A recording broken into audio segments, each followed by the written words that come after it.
दोस्तों नमस्कार। दोस्तों मैं सतबीर दलाल अपने यूट्यूब के भारत लिंक के ग्लोबल चैनल पर आपका स्वागत करता हूं। दोस्तों कल मैंने चर्चा की थी कि हरियाणा के अंदर जो बीजेपी है वो बहुत करारी शिकस्त की तरफ बढ़ रही है और जो उसकी सीटें हैं वो बहुत ही कम, इतनी कम कि इसको अपमानजनक हार कह सकते हैं, वो आने की संभावना है। और मैंने कहा था कि बीजेपी अगर कुछ कदम अब भी उठाए, लेकिन वो हरियाणा बीजेपी नहीं, केंद्रीय सेंट्रल बीजेपी, और विशेष रूप से जो हरियाणा के रणनीतिकार हैं और जो इंचार्ज हैं अमित शाह जी, वो अगर कदम उठाएं तो हरियाणा में अब भी हारी हुई बाजी को जीता जा सकता है।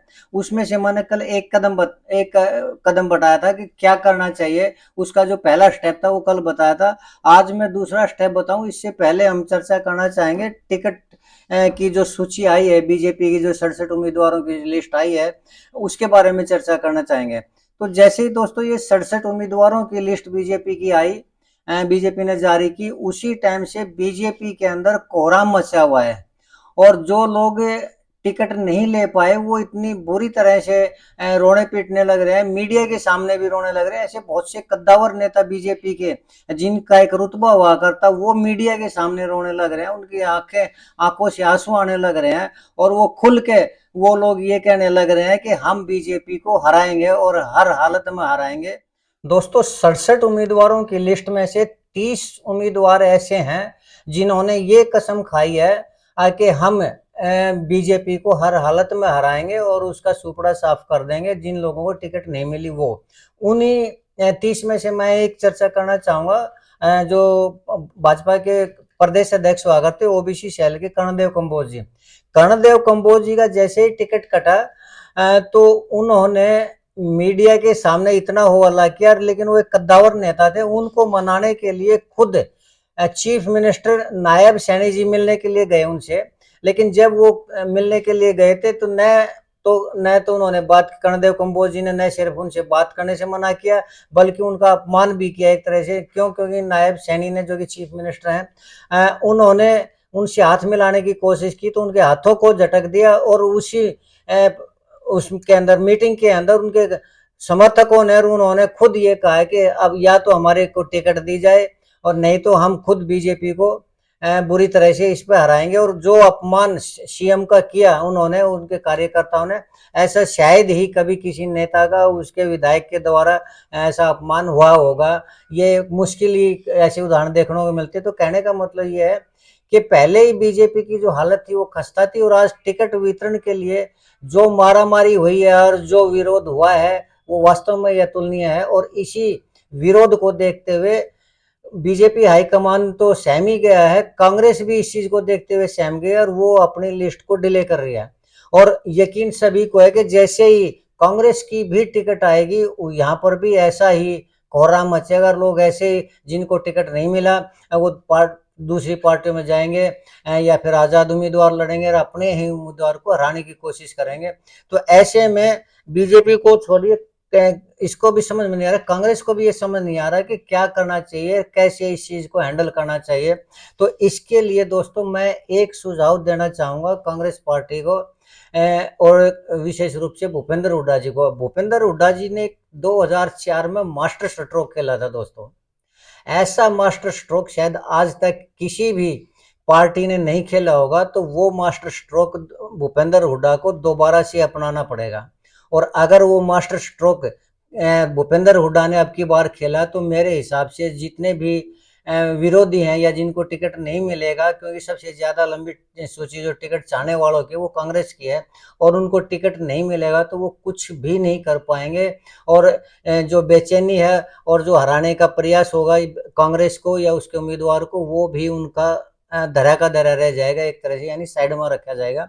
वो क्या मास्टर स्ट्रोक है दोस्तों, और 2004 में भूपेंद्र हुड्डा ने क्या मास्टर स्ट्रोक खेला था, मैं उसकी चर्चा करना चाहूंगा। 2004 के अंदर दोस्तों जब ये लग रहा था कि हरियाणा के अंदर भूपेंद्र हुड्डा का राज आएगा, सेंटर में तो खैर कांग्रेस का आया था, क्योंकि लोग जो दूसरी सरकार थी, मिक्स सरकारें आ थी, उनसे तंग आ चुके थे। और हरियाणा के अंदर जो भूपेंद्र हुड्डा का जो कॉन्स्टिट्यूंसी है वो कलोई, तो कलोई के अंदर खुद भूपेंद्र हुड्डा चुनाव लड़ रहे थे और उनके सामने बीजेपी के उम्मीदवार थे रामबज हुड्डा जी। और रामबज हुड्डा जी की जो कवरिंग कैंडिडेट थी वो थी प्रतिभा सुमन जी।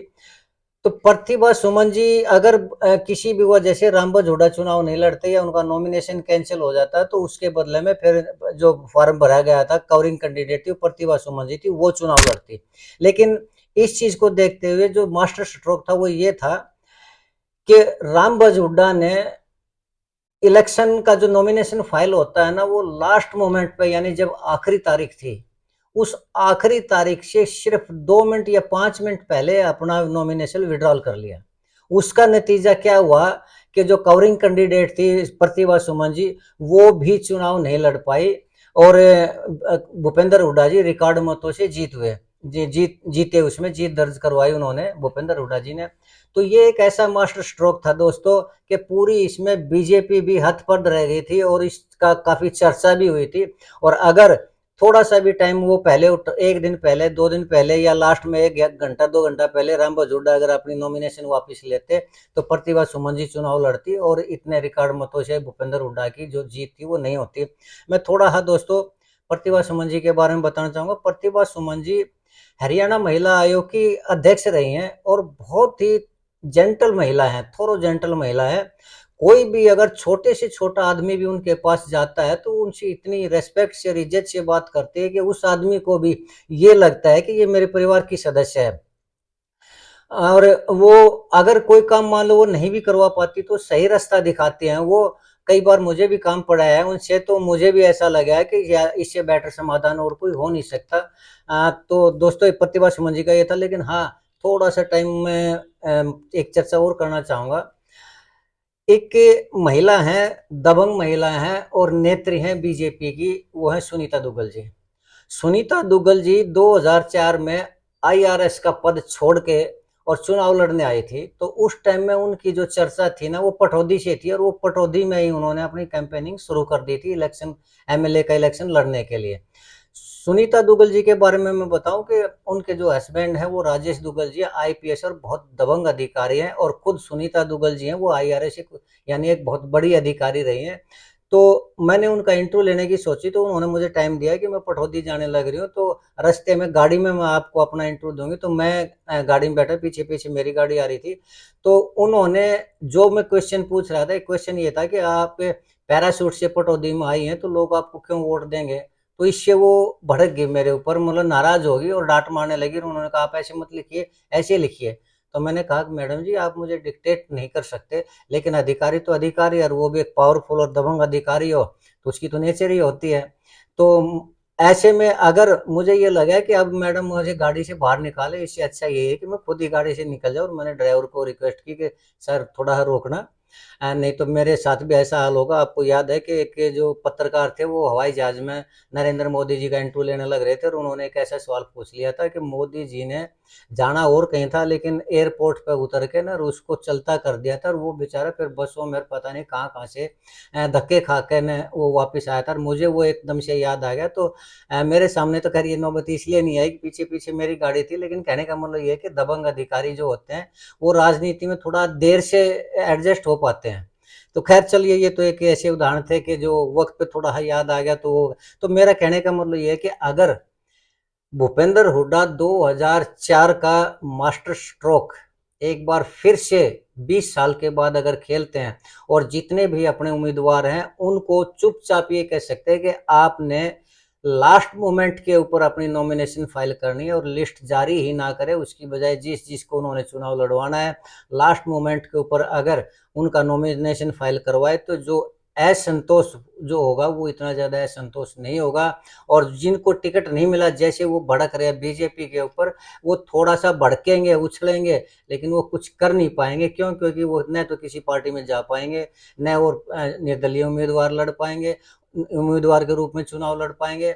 और जो उनके समर्थक हैं, ठीक है, कुछ समर्थक थोड़े बहुत ऐसे होते हैं जो अपने नेता के साथ होते हैं, लेकिन जो उनकी संख्या होती है ज्यादा से ज्यादा 10% होती है। बाकी जो उनको वोट देने वाले 90% होते हैं वो पार्टी के साथ जुड़े होते हैं।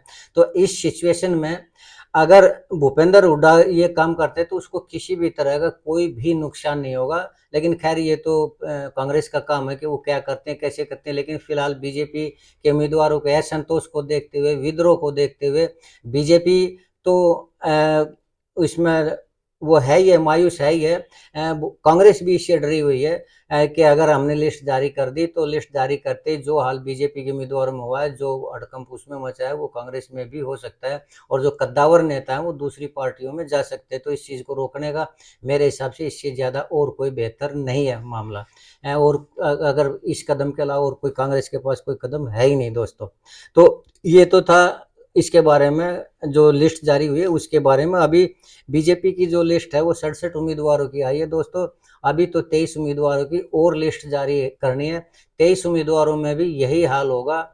जैसे ही वो लिस्ट जारी होगी, अभी सोच सोच के कदम उठा, फूक फूक का कदम उठा रही है बीजेपी, लेकिन मुझे नहीं लगता कि उसके फूकने का, कदम उठाने का या चौकन्ना होने का कोई असर रहेगा। जैसे ही 23 उम्मीदवारों की और लिस्ट आएगी तो उसमें और ज़्यादा हड़कंप मचेगा और जो भगदड़ अब बीजेपी के अंदर मची हुई है वो भगदड़ और भी ज़्यादा तेज होगी और पार्टी जो हतप्रद हो रही है वो उसको सिवाय देखने के कुछ भी उसके पास कोई चारा नहीं बचेगा। और ऐसी हालत में अगर बीजेपी के ही उम्मीदवार अपने ही उम्मीदवारों को हराएंगे तो मुझे नहीं लगता कि हरियाणा में 5 सीट भी आ पाएंगे बीजेपी की। तो इस कदम को रोकने की ज़रूरत है पार्टी हाईकमान को, लेकिन मुझे नहीं लगता कि इस तरह का कोई कदम है वो रुकेगा।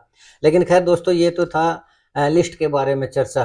तो अब जो है, मैंने कल ये बताया था कि अगर बीजेपी जाट मुख्यमंत्री बनाए और 2 उप मुख्यमंत्री बनाए तो कुछ हद तक जो वोटर हैं वो बीजेपी की तरफ लौट सकते हैं। क्यों? क्योंकि हरियाणा के अंदर जो जाट है वो दबंग वो समूह दबंग जाति है और उनके साथ ओबीसी के जो लोग हैं जो गांव में रहते हैं वो उनके काम पड़ता रहता है, उनके प्रभाव में रहते हैं, तो वो जहाँ कहेंगे वो वहीं पर वोट डालेंगे। और हरियाणा के अंदर अगर आप ये सोचें कि जाट के अलावा आप किसी मुख्यमंत्री को बना लेंगे तो बना तो सकते हैं, 10 साल जबरदस्ती उसको चला भी सकते हैं, लेकिन फिर उसका भी वही हाल होगा जो वर्तमान में बीजेपी का और मनोहर लाल खट्टर का हुआ है।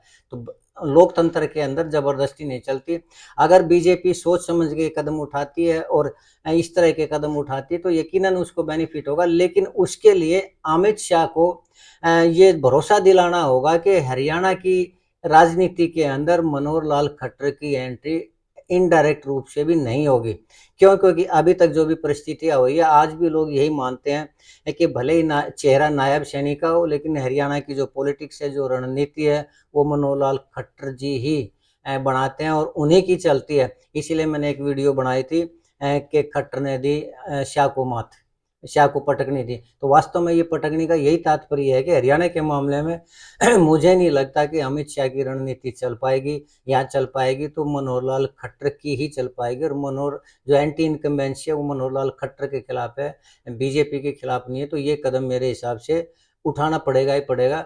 तो दोस्तों, वीडियो थोड़ी ज़्यादा लंबी ना हो जाए, इसलिए बीजेपी को अगला क्या कदम उठाना चाहिए मैं उसके ऊपर चर्चा करूंगा, लेकिन आज नहीं कर पाऊंगा, कल चर्चा कर पाऊंगा इस विषय में।